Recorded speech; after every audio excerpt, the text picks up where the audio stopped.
호메로스의 오디세이아는 트로이 전쟁이 끝나고 오디세우스가 고향으로 돌아가는 10년 동안의 모험을 다루고 있다.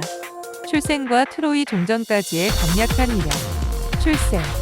오디세우스는 이타케의 왕 라에르테스와 도둑의 달인 아우클리토스의 딸 안티클레이아 사이에 태어난 외아들이다. 반면 안티클레이아가 결혼 전 시시포스에게 납치되어 오디세우스를 낳았다는 설도 있다. 트로이 종전까지의 간략한 이력. 헬렌의 구원자들의 맹약 제안. 현대판 나토. 오디세우스는 페넬로페를 자신의 아내로 주는 조건으로 헬렌의 구원자들은 선택된 구원자에게 무슨 일이 생기면 모두 그를 도와야 한다는 맹세를 해야 한다는 방안을 제안하여 스파르타의 왕 킨다레우스의 고민을 해결해 주었다. 트로이 전쟁 참전 회피를 위한 잔꾀. 트로이 전쟁 참전을 피하기 위해 미치광이 흉내를 내다 들통이나 참전하게 되었다. 아킬레우스 참전 권유. 공주로 위장한 아킬레우스를 찾아내 외할아버지의 만류에도 아킬레우스가 잦은 참여토록 하였다. 출정을 위한 제물. 아가멤논의 딸 이피게네이아를 아르테미스의 제물로 바쳐야 한다는 칼카스의 예언에 따라 히데우스의 아들 디오메데스를 미케네로 파견하여 왕비 클리타임네스트라를 설득하여 딸을 데려오게 하였다. 이때 왕비에게 딸을 아킬레우스와 결혼시킨다는 계략을 만든 이가 오디세우스였다. 트로이 성의 특사로 파견. 전쟁 시작 전 특사 자격으로 프리아모스 왕에게 헬레네를 돌려달라고 요구했으나 거절당하며 죽음의 위기에 몰렸으나 트로이의 안테노르의 도움으로 간신히 그리스 진영으로 돌아왔다. 디오메데스와 풍비를 이룬 혁혁한 정부. 트로이 정찰 시 척후병 돌론을 사로잡아 트로이군의 배치를 확인해 죽였다. 또한 트라케의 왕 네소스와 부하 12명을 살해하고 네소스의 말들을 그리스 진영으로 끌고 왔다. 아킬레우스의 갑옷 차지. 살라미스의 아이아스와 함께 트로이 진영에서 아킬레우스의 시신을 탈환하고 그의 갑옷을 차지하였다. 트로이 왕자 헬레노스 신탁을 캐고 신탁의 내용을 수행. 트로이의 몰락에 대한 비밀을 알고 있는 헬레노스를 포로로 잡아 신탁을 듣고 아킬레우스의 아들 네오프톨레무스를 참전시키고 렘노스 섬을 찾아가 헤라클레스의 활과 화살을 갖고 있는 필로페테스를 설득시켜 참전시켰고 디오메데스와 함께 트로이의 페르가몬 성에 잠입하여 팔라디온 여신상을 훔쳐왔다. 트로이 목마를 제안. 목마을 제안하고 그 안에 들어가 정예 부대를 직접 지휘하였고 의도적으로 나고병을 만들어 목마가 트로이 성 안으로 옮겨질 수 있도록 계략도 수립하였다. 귀향길에서 겪는 오디세우스의 시련과 모험. 케르소네소스. 오디세우스가 이끄는 12척의 배는 트로이로 출발하여 헬레스폰토스를 거쳐 트라케의 케르소네소스에 도착했다. 오디세우스가 전리품으로 받아 데리고 왔던 트로이의 왕비 헤카베는 이곳에서 끔찍한 복수극을 행했다. 그녀는 트로이가 함락되기 전에 자식을 거의 모두 잃고 마지막 남은 폴리도로스를 살려내기 위해 폴리메스토르에게 맡겼다. 그녀는 그에게 많은 보물을 주며 아들의 장례를 위해 보관해달라고 부탁했지만 트로이가 함락되고 프리아모스 왕이 죽자 폴리메스토르는 보물을 가로챌 욕심으로 폴리도로스를 죽여 시신을 바다에 던졌다. 시신은 파도에 실려 트로이 해안까지 밀려왔는데 오디세우스의 배에 오르던 헤카베는 운명적으로 아들의 시체를 발견하고 분노로 치를 떨었다. 오디세우스의 배가 케르소네소스에 머물자 헤카베는 폴리메스토르에게 한여를 보내 그리스군의 눈을 피해 트로이에 숨겨둔 엄청난 보물이 있는 곳을 알려주겠다는 거짓 정보를 전달했다. 보물의 눈이 먼 왕이 급히 달려오자 헤카베는 트로이의 포로들과 함께 그가 데리고 온 두 아들을 그가 보는 앞에서 죽인 뒤 그의 눈을 파냈다. 그리스군은 끔찍한 범죄를 저지른 그녀를 돌로 쳐 죽였는데 돌더미를 들춰보니 그녀의 시체는 사라지고 암캐 한 마리가 웅크리고 있었다. 이스마로스의 키코네스족. 그 후 오디세우스의 배는 트라케의 키코네스족의 수도인 이스마로스에 상륙했다. 일행은 그들의 공격을 받자 수도를 점령하고 백성들을 도륙했지만 아폴론의 사제인 마론과 그의 아내는 살려주었다. 마론은 감사의 표시로 오디세우스에게 많은 선물을 주었는데 그 목록에는 포도주도 있었다. 오디세우스 일행은 전리품을 챙기며 승리감에 도취하여 먹고 마시느라 많은 시간을 지체하자 그 틈에 이스마로스 시의 생존자들이 지원군을 데리고 일행에게 공격을 가했다. 오디세우스는 6명의 부하를 잃고 간신히 그곳을 빠져나왔다. 로토파고 이족의 나라. 다시 항해하던 오디세우스 일행은 큰 폭풍우를 만나 이틀 밤을 쉬었다 다시 항해했지만 말레아 근처에서 다시 거센 폭풍우를 만나 9일 동안 바다에 떠다니다. 로토파고이족의 나라에 상륙했다. 오디세우스는 부하 2명과 전령 1명을 선발하여 어떤 곳인지 알아보도록 보냈지만 부하들은 돌아오지 않았다. 그들은 로토파고이족이 주는 연꽃을 먹고 귀향할 생각을 잊어버리고 그곳에 살고 싶어 했던 것이다. 오디세우스는 로토파고이족을 찾아가 부하들을 강제로 배에 싣고 떠났다. 키클로페스족. 항해를 계속하던 그들은 키클로페스족의 나라 인근 무인도에 닿았다. 키클로페스족은 천성이 게을러 아무것도 경작하지 않고 양과 염소에 의지하며 살았다. 또 제우스의 축복으로 과일을 비롯해서 모든 것이 풍성했다.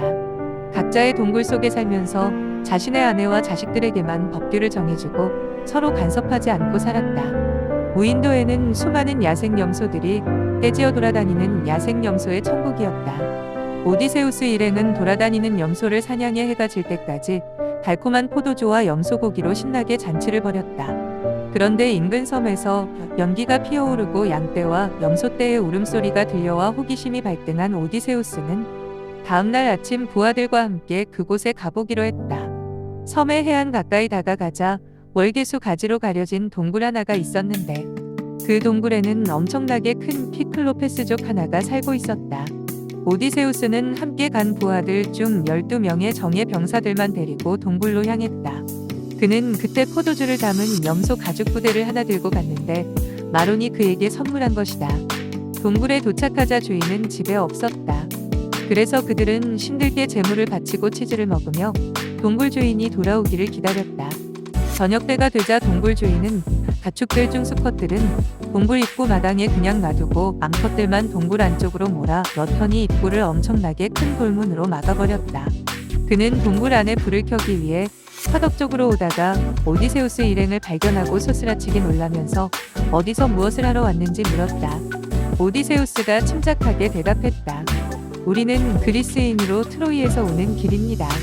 폭풍으로 인해 그만 항로에서 벗어나 이곳까지 왔습니다.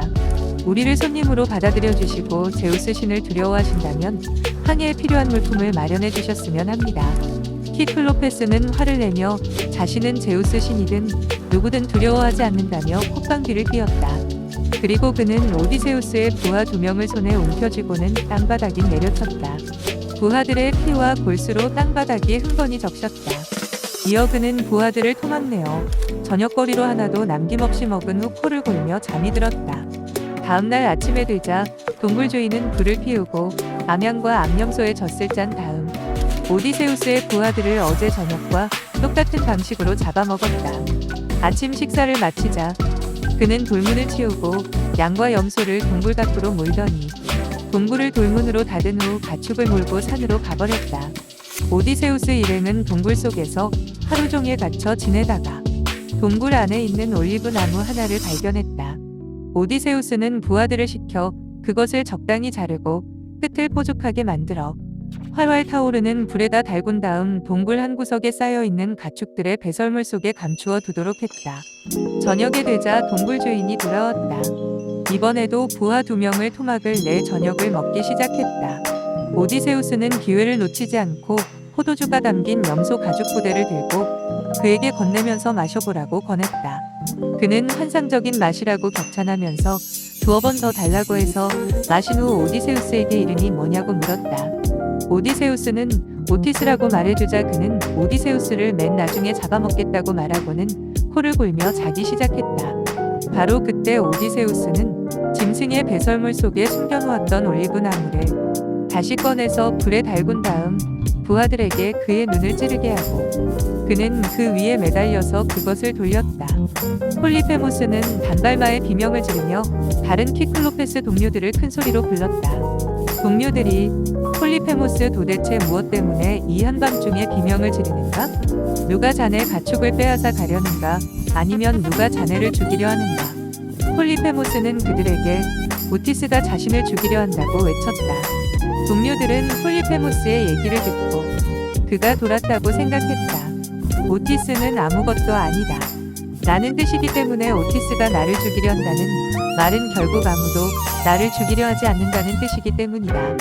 동료들은 그의 아버지인 포세이돈에게나 도와달라고 하라고 하면서 모두 돌아가 버렸다. 폴리페모스는 2 손을 더듬어 돌문을 치우고 동굴 입구에 앉아 두 팔을 벌리고 있었다. 오디세우스 일행이 양과 염소를 데리고 도망가면 잡기 위해서였다.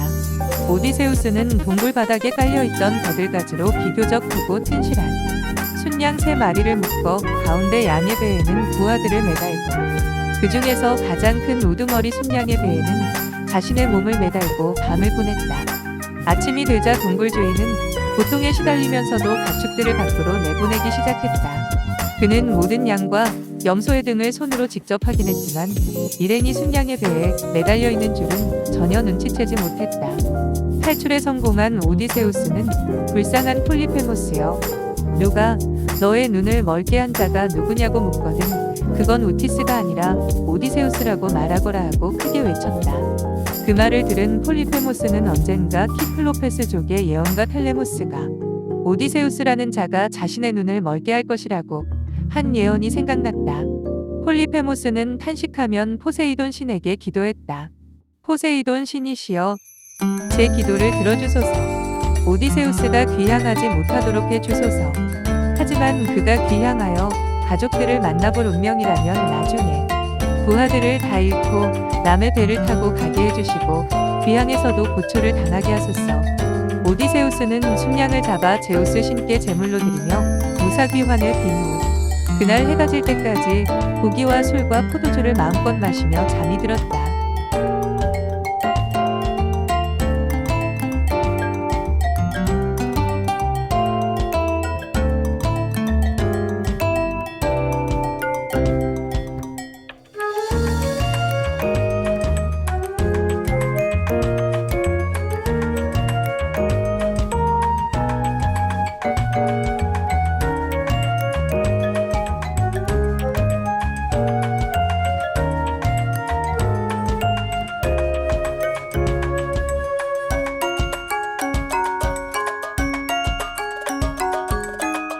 바람의 지배자 아이올로스. 오디세우스 일행은 항해를 계속하다가 이번에는 아이올리아 섬에 도착했다. 그곳에는 바람의 지배자 아이올로스가 12명의 자녀들과 함께 살고 있었다. 그 자식들은 아들이 6명, 딸이 6명이었는데 아이올로스는 6명의 딸들을 아들들에게 아내로 주었다. 그는 트로이의 몰락과 그리스로의 귀향에 대해 자세히 물었다.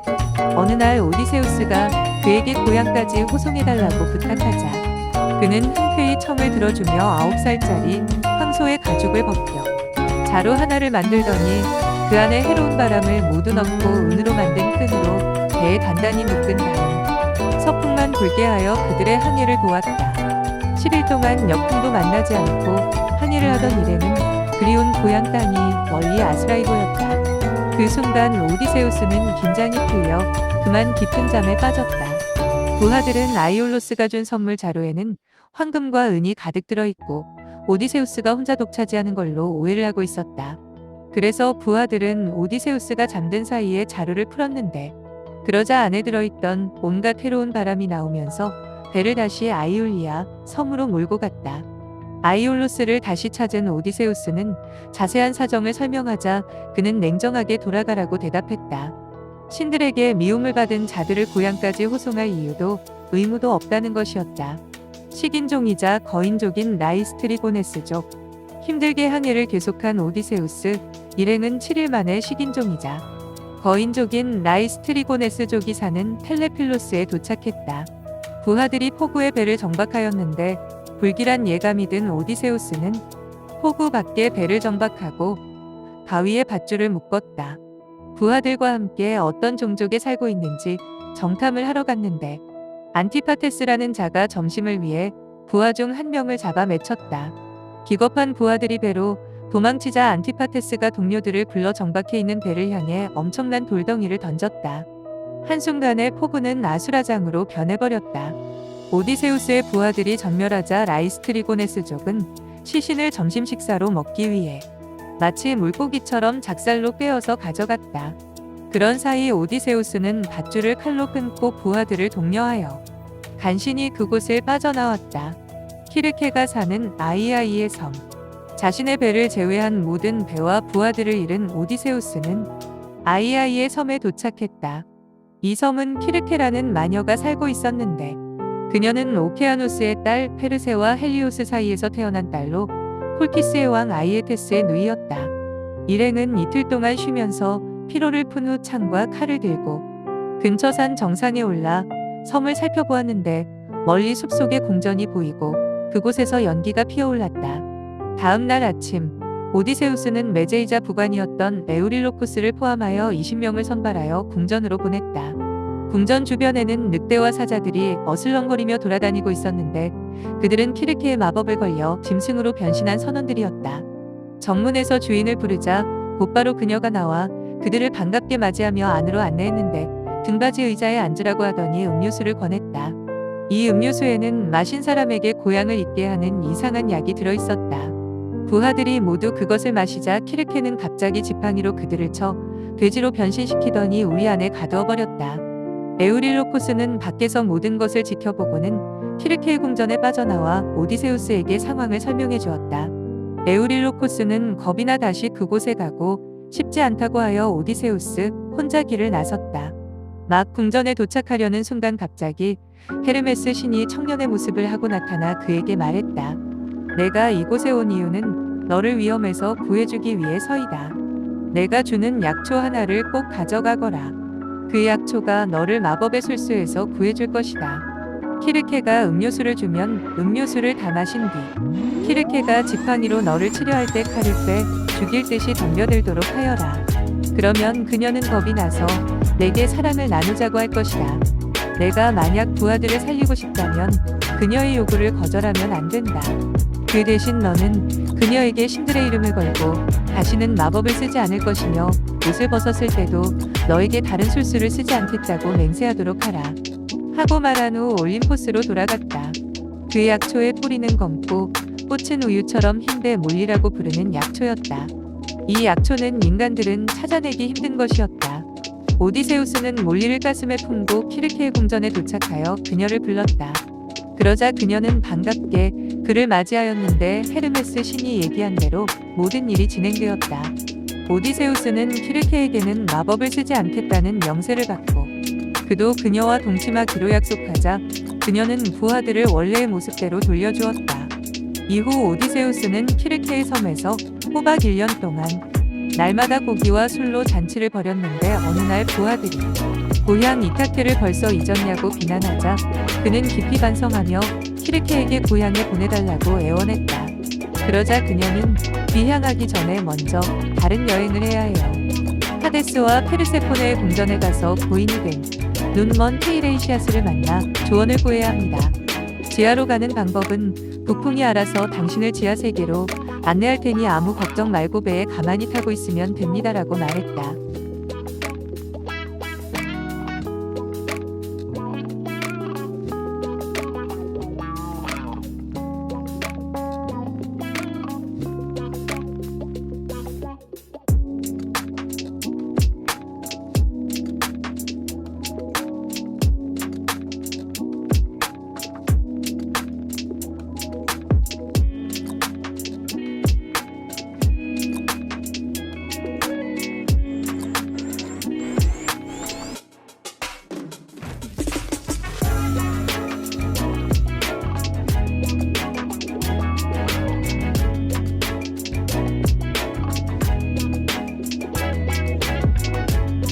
지하세계의 홀령들을 만나는 오디세우스.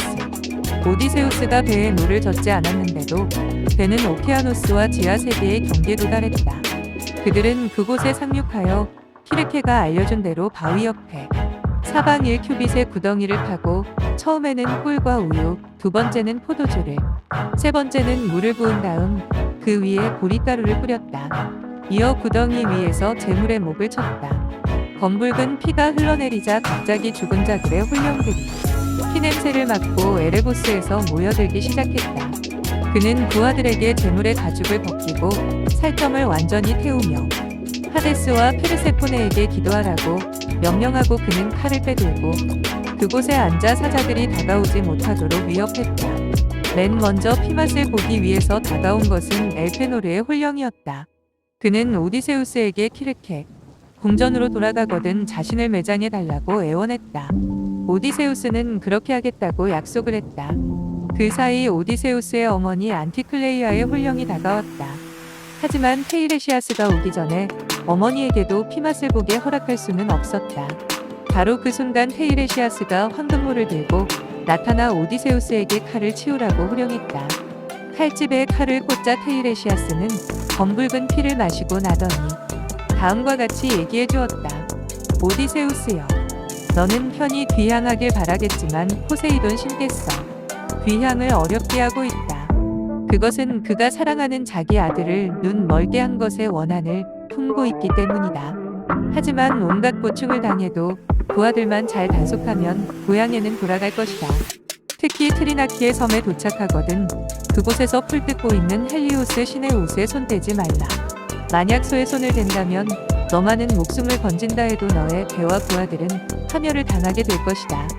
너는 결국 부하들을 모두 잃고 비참하게 남의 배를 타고 귀향할 것이며 집에 가서도 고초를 당할 것이다. 구혼자들이 너의 아내에게 치근대고 있는데 귀향하자마자 너는 그들을 통폐하게 응징할 것이다. 모든 구혼자들을 죽인 뒤에는 손에 맞는 노를 하나 들고 소금기가 있는 음식을 먹지 않는 사람들이 사는 곳에 이를 때까지 길을 떠나라. 그곳에서 어떤 사람이 내게 왜 어깨에 도리깨를 메고 있냐고 말하거든 그 자리에 노를 받고 포세이돈 신께 숭냥, 숫소, 수퇴지 각각 한 마리씩을 제물로 바쳐라. 그런 다음 집에 돌아와서는 모든 신들께 성대하게 제물을 바쳐라. 그러면 너는 천수를 누르면 행복하게 살 것이다. 아울러 너는 바다 쪽에서 온 죽음의 사자에 의해 죽음을 맞을 것이다. 테이레시아스는 이렇게 말하고 떠나갔다. 그가 떠나자마자 오디세우스의 어머니가 나타나 피를 마시자마자 아들을 금방 알아보고 깜짝 놀라면 어떻게 지하세계에 왔는지 물었다. 그는 어머니께 전후 사정을 모두 얘기하고 아내 페넬로페는 어떻게 지내는지 물었다. 내 아내는 너에 대한 정절을 지키며 살고 있지만 하루하루를 눈물 속에 보내고 있다라고 전해주었다. 다음에는 피로의 혼령이 나타났다.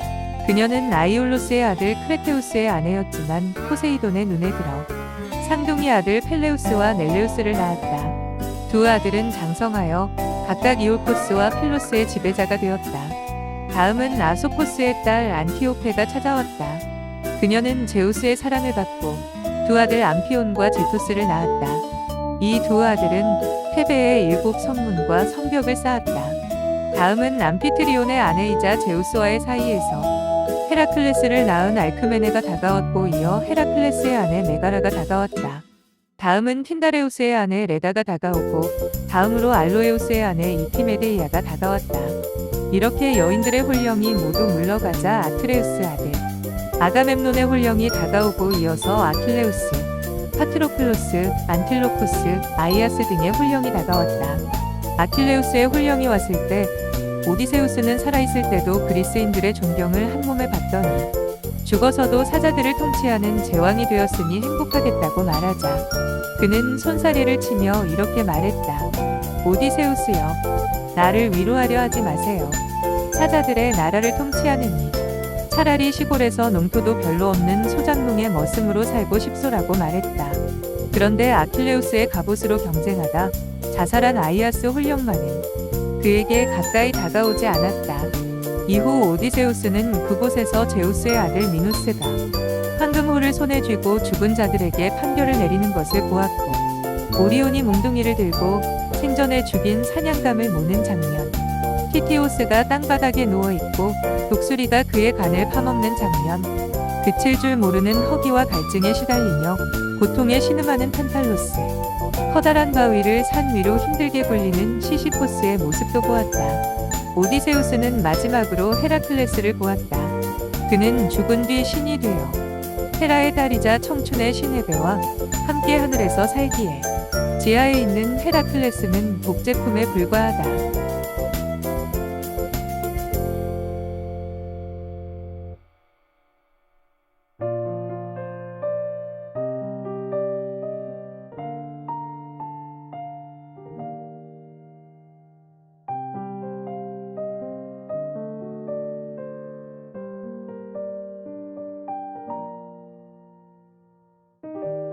세이레네스. 오디세우스의 배가 아이아이의 섬에 도착하자 그는 부하들을 키르케 궁전으로 보내 엘페노르의 시신을 가져와 그와의 약속대로 장례를 치러주었다. 키르케는 오디세우스에게 지하 세계에서 보고 들은 것을 자세히 묻더니 앞으로 황해 중에 닥치게 될 일들을 미리 알려주었다. 키르케가 순풍을 보내 힘들게 노를 젓지 않아도 배는 순항을 계속하여 세이레네스 자매가 사는 섬 근처에 도착했다. 누구든지 그들의 절묘한 노랫소리를 들으면 목숨을 부지할 수 없었다. 그들에게 가까이 가려다가 결국 바다에 빠져 죽기 때문이다. 그들 주변에는 그렇게 죽은 선원들의 뼈가 산더미처럼 쌓여 있었다. 오디세우스는 세이레네스의 노래소리를 듣고 싶었다. 그는 키르케가 당부한 대로 밀랍을 녹여 부하들의 귀에 발라주면서 자신을 돛대 기둥에 묶게 하고는 아무리 자신이 몸부림쳐도 풀어주지 말고 더 단단히 묶으라고 명령했다. 세이레네스 자매가 달콤한 목소리로 노래를 부르자 그는 그들에게 더 가까이 다가가서 더 많이 듣고 싶은 욕망에 사로잡혀 부하들에게 자신을 풀어달라고 명령했지만 그들은 아무것도 듣지 못한 듯했다. 부하들은 세이레네스가 보이지 않을 만큼 멀리 떨어지자 비로소 자신의 귀에 발린 밀랍을 뜯어내고 오디세우스의 밧줄도 풀어주었다. 스킬라와 카리티스. 세이레네스 섬을 지나고 얼마 되지 않아 항로가 두 갈래로 나뉘어 있었다. 하나는 심플레가데스 바위라고 부르는데 그 사이를 지나면 무엇이든지 가루를 만드는데 지금까지 어떤 배도 그곳을 지나지 못했다. 이아손의 아르고호만이 헤라 여신의 은총으로 그것을 통과할 수 있었다. 다른 항로는 두 개의 엄청나게 큰 바위 절벽이 마주보며 우뚝 솟아있는 해협이다. 그중 바위 하나의 중간쯤에 있는 동굴에는 스킬라라는 괴물이 살고 있었다. 그 괴물은 발은 12개, 목과 머리는 6개나 되고 모든 입에는 이빨이 3줄로 촘촘하게 돋아나 있었다. 괴물은 아랫도리를 동굴 안쪽에 깊게 뿌리 내린 채 머리를 밖으로 내어 사방으로 자유자재로 움직이면서 돌고래나 물개를 잡아먹었다. 그곳을 무사히 통과한 배는 지금껏 없었다. 또 다른 바위 옆에는 무화과나무가 한 그루 자라고 있었고 그 밑 바닷속에는 카리티스라는 괴물이 살고 있었다. 그 괴물은 하루에 3번씩 바닷물을 빨아들였다가 내뱉는 엄청나게 큰 소용돌이였다. 오디세우스는 키자비에게 카리티스가 아닌 스킬라가 사는 바위에 바짝부터 항의하도록 지시했다. 키르케가 카리티스에게 부하를 모두 잃으니 차라리 스킬라에게 6명만 잃는 것이 훨씬 나을 것이라고 충고했기 때문이다. 부하들이 카리티스의 소용돌이에 정신이 팔려있는 사이 반대쪽에서 스킬라가 갑자기 나타나 목을 쭉 내밀더니 부하 6명을 낚아 체노 동굴 입구에서 먹어버렸다. 헬리오스의 섬. 스킬라와 카립디스를 벗어난 오디세우스는 트리나키에라는 헬리오스의 섬에 도착했다. 오디세우스는 이 섬을 피해 가려 했지만 에우릴로코스가 부하들을 대표해서 너무 지쳤으니 하룻밤만 묵고 가자고 애원했다. 그들에게 소떼나 양떼를 해치지 않겠다고 맹세하면 그렇게 하겠다고 약속했다. 부하들은 순순히 그 이 뜻에 따라 키르케가 사준 음식만 먹겠다고 맹세했다. 바닷가에 내려 죽은 동료들 추모하며 먹고 마신 후 잠이 들었다. 한밤중이 되자 제우스 신은 무서운 폭풍을 일으켜 천지를 암흑으로 뒤덮더니 엄청난 비를 내리기 시작했다. 그들은 거처를 동굴로 옮기고 폭풍우가 그치기를 기다렸지만 비는 한 달 내내 내렸다. 부하들은 배에 있던 양식들이 동이 나자 새나 물고기를 잡아먹었다. 그러던 어느 날 오디세우스는 한적한 곳으로 올라가 기도를 드리다가 그만 잠이 들고 말았다. 바로 그 틈을 이용하여 허기에 지친 에우릴로코스가 소를 잡아 신들께 기도한 뒤 넓적다리 하나를 제물로 바치고 나머지는 꼬챙이에 꿰어 구워 먹었다. 소를 돌보고 있던 요정 남페티가 헬리오스에게 이 사실을 알리자 분노한 헬리우스는 신들의 회의에서 오디세우스의 부하들에게 벌을 내리지 않으면 지상이 아닌 지하 세계에 가서 빛을 비추겠다고 하였다. 그러자 제우스가 헬리오스에게 오디세우스의 배를 받아 한가운데서 번개를 쳐서 산산조각 낼 것이니 활을 풀라고 했다. 그러자 곧 신들이 보내는 불길한 징조가 나타났다. 벗겨낸 속가죽들이 땅 위를 기어다녔고 먹다 남은 꼬챙이의 살점들이 음메하고 울었다. 이상한 징조를 본 부하들은 즉시 배에 올라 돛을 올렸다. 육지는 보이지 않고 하늘과 바다만 보이는 순간 갑자기 사방에 먹구름이 끼더니 엄청난 돌풍이 일어 순식간에 돛대를 부러뜨렸다. 돛대는 쓰러지면서 키자비의 머리를 쳐 그를 절명시키고 말았다. 이어 천둥 소리와 함께 번개가 번쩍이더니 오디세우스의 배를 산산조각으로 만들어버렸다. 오디세우스의 부하들은 모두 죽었고 오디세우스만이 간신히 배의 용고를 잡고 바람에 떠밀려 다니고 있었다. 돌풍을 일으키며 불었던 서풍이 그치고 남풍이 불기 시작하자 오디세우스는 다시 스킬라와 카리티스가 있는 곳으로 되돌아가게 되었다. 카리티스는 그때 마침 바닷물을 빨아들이고 있었다. 오디세우스는 재빨리 카리티스의 입속으로 빨려 들어가는 용골을 손에서 놓고 바위에 뛰어올라 무화과 나무가지를 잡은 채 매달려 있었다. 카리티스가 다시 물을 내뿜어내면서 용골이 튀어나오자 그는 기다렸다는 듯이 그 위에 뛰어내려 사력을 다해 두 손으로 노를 젓기 시작했다. 다행스럽게도 그때 스킬라는 나타나지 않았다. 칼립소. 바다 위를 열흘 동안이나 항해 끝에 오디세우스는 여신 칼립소가 사는 오기기의 섬에 도착했다. 오디세우스의 빼어난 말솜씨에 반한 그녀는 오디세우스에게 영생불사의 몸을 줄 테니 자신과 함께 살자고 유혹했다. 오디세우스가 집에 돌아가야 한다고 아무리 말을 해도 그녀는 그를 놓아주지 않았다. 그렇게 7년 동안이나 칼립스에게 잡혀 있었던 오디세우스는 어쩔 수 없이 그녀와 동침을 했지만 낮이면 바닷가에 나가 바다를 바라보며 향수에 젖어 있었다. 결국 제우스가 개입하여 칼립스에게 전령 헤르메스를 보내 오디세우스를 고향으로 돌려보내라고 명령했다. 그녀는 어쩔 수 없이 뗏목에 충분한 식량과 식수를 실어 오디세우스를 떠나보내야 했다.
파이아 캐스인들의 나라. 오디세우스는 2주 동안 뗏목을 타고 바다를 행해했다. 수평선 너머 안개 속에서 육지가 솟아올랐다. 바로 그 순간 포세이돈이 오디세우스를 발견하고 엄청난 폭풍우를 보냈다. 뗏목의 돛대가 끊어지더니 급기야 산산이 부서져 버렸다. 오디세우스는 옷을 벗고 헤엄쳐 간신히 바닷가에 도착했다. 오디세우스가 도착한 곳은 축복받은 파이아 캐스인들의 나라인 스케리아로 과일이 풍족하고 토지도 비옥하였다. 기진맥진한 오디세우스는 나뭇잎 더미를 이불 삼아 하룻밤을 보냈는데 다음날 아침 요란한 여자들의 웃음소리에 놀라 잠을 깼다. 이곳의 왕 알카누스의 딸 나우시카 공주가 신녀들과 빨래를 하고 있었다. 오디세우스가 올리브 나뭇가지로 치부를 가린 채 그들에게 다가가 도움을 요청하자 신녀들은 놀라 도망쳤지만 나우시카 공주는 그에게 옷을 주며 왕궁으로 안내했다. 궁중에서는 이 이방인을 환영하는 저녁 만찬이 벌어졌는데 악사 데모도코스가 영흥을 돋우기 위해 트로이 전쟁과 목마에 대해 노래를 하자 오디세우스는 회한에 젖어 터져 나오는 울음을 참을 수가 없었다. 알카누스 왕이 이상히 여겨 그에게 이름과 출신을 물어보았다. 오디세우스는 자신의 이름과 고향을 대며 지금껏 자신이 겪었던 모든 모험을 이야기해 주었다. 그러자 알카누스 왕은 귀중한 선물과 함께 오디세우스를 그들이 갖고 있는 가장 빠른 배에 태워 이타케로 데려다 주었다. 페넬로페와 구혼자들. 파이아 캐스인들은 오디세우스가 잠든 사이 그를 이타케의 포르키스만에 내려놓았다. 오디세우스는 짙은 안개에 쌓인 고향을 알아보지 못했다. 양치기로 변신한 아테나 여신이 고향 이타케임을 알려주면서 그녀는 오디세우스에게 구혼자들을 처치하기 위해 필요한 일들을 하나하나 일러주었다. 앞으로 너는 누구에게도 방랑하다가 돌아온 오디세우스라고 밝히면 안 된다. 나는 너를 누구도 알아보지 못하도록 변신시켜줄 것이다. 구혼자들뿐 아니라 내 아내나 아들도 너를 보면 혐오감을 느낄 것이다. 너는 제일 먼저 돼지치기 에우마이오스를 찾아가라. 그는 아직 내게 충성심을 잃지 않았다. 그에게 신분을 감추고 모든 것을 물어보아라. 그동안 내 아들 텔레마코스를 부를 것이다. 나는 그 아이를 스파르타의 메넬라우스에게 보냈다. 그의 명예도 높여주고 담력도 키워주기 위해서이다. 아들이 돌아오면 함께 구혼자들을 응징하도록 하라. 구혼자들이 어떤 행패를 부려도 꾹 참고 견디라. 나는 앞으로 한순간도 너에게 눈을 떼지 않을 것이다. 초라한 거지 노인으로 변신한 오디세우스는 아테나 여신의 지시대로 에우마이오스의 오두막을 찾아갔다. 신분을 밝히지 않고 자신이 겪은 일을 적당히 지어내 얘기하자 에우마이오스는 그 말을 믿지 않았다. 하지만 그에게서 여전히 자신에 대한 충성심을 갖고 있음을 확인하고 감동했다. 한편 텔레마코스는 아테나 여신의 명령을 받고 이타케로 돌아왔다. 그는 어머니에게 자신의 무사귀환을 알리기 위해 에우마이오스를 궁전에 보냈다. 두 사람만 남게 되자 오디세우스는 비로소 자신이 아버지임을 밝혔다. 에우마이오스가 페넬로페를 만나고 돌아오자 오디세우스의 지시대로 텔레마코스가 먼저 궁전으로 들어갔다. 하지만 오두막에서 아버지를 만난 일을 비밀로 했다. 에우마이오스가 거짓 차림의 그를 궁전으로 안내했다. 오디세우스가 자신의 궁전에 들어서자 늙어버린 게 아르고스가 그를 알아보고 가볍게 꼬리를 흔들었다. 그가 애서 외면하자 다가오려다 그만 쓰러져 죽고 말았다. 궁전에서 잔치를 벌이던 구혼자들에게 먹을 것을 간청했다. 모두들 그에게 음식을 주었지만 구혼자들의 수장 안티 누스만 그를 박대했다. 심지어 그는 거지를 데려온 에우마이오스를 힐책하며 오디세우스를 발판으로 내려쳤다. 저녁에 되어 구혼자들이 각자 집으로 돌아가자 오디세우스가 아내 페넬로페를 찾아갔지만 그녀는 그를 알아보지 못했다. 페넬로페는 구혼자들 때문에 고초를 당하고 있는 자신의 신세를 한탄하며 말했다. 그들이 하도 결혼을 재촉하기에 나는 기발한 계책 한 가지를 생각해낸 적이 있어요. 어느 날 구혼자들을 모아놓고 시아버지의 수의를 받자면 그들 중 한 명을 선택해 결혼하겠다고 선언했지요. 그런 다음 낮이면 배를 타다가 밤이 되면 방의 횃불을 밝혀놓고 그것을 다시 풀었어요. 이렇게 3년 동안 구혼자들의 집요한 결혼 요구를 피했어요. 하지만 4년째가 되던 어느 날 하녀들의 밀고로 결국 내 속임수가 발각되어 수의를 완성하지 않을 수 없었지요. 이제 나는 결혼을 피할 수가 없게 되었어요. 페넬로페가 이렇게 말하며 내일 날이 밝으면 구혼자들에게 할 시합을 시켜 남편을 선택하겠다고 덧붙였다. 유모 에우리클레이아가 페넬로페의 지시대로 손님에 대한 예우로서 건너방에서 오디세우스의 발을 씻겨주다가 허벅지 흉터를 발견하고 주인을 알아봤다. 기쁨을 감추지 못한 유모가 페넬로페에게 그 사실을 알리려 하자 오디세우스가 제지했다. 다음날 아침 페넬로페가 구혼자들에게 나타나 활시합으로 남편을 택하겠다고 공표했다. 관역은 12개의 도끼자루 구멍이었다. 페넬로페는 남편이 무기고에 두고 간 활의 시위를 얹어 화살을 날려 도끼자루 12개 구멍을 모두 뚫는 구혼자를 남편으로 선택하겠다고 말했다. 텔레마코스는 혹시 벌어질지 모르는 불상사를 방지한다는 구실로 구혼자들의 무기를 수거하여 보관했다. 구혼자들이 차례로 활의 시위를 얹혀보려 했지만 연달아 실패했다. 안티누스의 제안으로 활을 불에 태우고 기계를 발라 부드럽게 해보지만 구혼자들 중 아무도 활의 시위를 얹지 못했다. 그 사이 오디세우스는 돼지치기 에우마이오스에게 자신의 정체를 밝히고 홀의 문을 모두 잠그라고 명령했다. 안티누스가 궁술의 신 아폴론에게 제물을 바치고 시합을 계속하자고 말했다. 바로 그때 오디세우스가 자신도 한번 활을 쏘게 해달라고 간청하자 구혼자들은 비웃으며 거절했다. 하지만 아내 페넬로페와 아들 텔레마코스의 도움으로 결국 활은 오디세우스의 손에 건너졌다. 화살을 날려 12개의 도끼자루 구멍을 뚫었다. 그리고 구혼자들에게 큰 소리로 자신의 정체를 밝히며 말했다. 너희는 내가 트로이에서 다시는 돌아오지 못할 줄 알았더냐? 내가 살아있는데도 내 가산을 탕진하고 내 궁전 시종들과 동침하며 내 아내에게 구혼을 했다. 이제 너희는 파멸을 넣지 못하리라. 그는 구혼자들이 정신을 차릴 틈도 없이 순식간에 화살통에 화살을 쏟은 다음 제일 먼저 구혼자들의 수장 안티 누스를 쏘아 죽인 다음 계속해서 구원자들을 향해 화살을 날리기 시작했다. 무방비 상태의 구원자들이 비명을 지르며 차례차례로 고꾸라졌다. 아테나가 처음에는 멘토로, 나중에는 제비의 모습으로 나타나 오디세우스를 격려했다. 결국 오디세우스는 모든 구원자들과 시종 등 그 일당을 몰살했다. 또 구원자들과 한통속이 되어 노란한 하녀들을 색출하여 처단하였다. 페넬로페는 남편이 돌아왔다는 정가를 받고는 궁전 홀로 향했다. 노인이 아닌 본 모습으로 돌아왔지만 너무 달라진 오디세우스의 모습의 구원자 중에 한 명으로 생각하고 냉랭하게 대했다. 페넬로페는 융색의 신방 안에 있는 침대 침상을 내다가 그 위에 침구를 깔아주라고 일렀다. 그 말을 들은 오디세우스가 깜짝 놀라 어떻게 침상을 옮길 수 있는지 물으며 말을 이었다. 부인, 침상을 옮길 수 있다니 말이 안 돼요. 내가 그것을 직접 만들었기 때문에 나는 그 사실을 알고 있어요. 원래 우리 집 마당에는 줄기가 기둥처럼 굵은 커다란 올리브나무 하나가 자르고 있었어. 올리브나무의 우듬지를 잘라내고 곁가지를 다듬어 기둥으로 삼고 그 위에 침상을 만들었어요. 이 말을 들은 페넬로페는 울면서 오디세우스에게 달려가 두 팔로 그의 목을 안았다. 침대에 얽힌 둘만의 비밀을 듣고서 그가 남편임을 확신했던 것이다.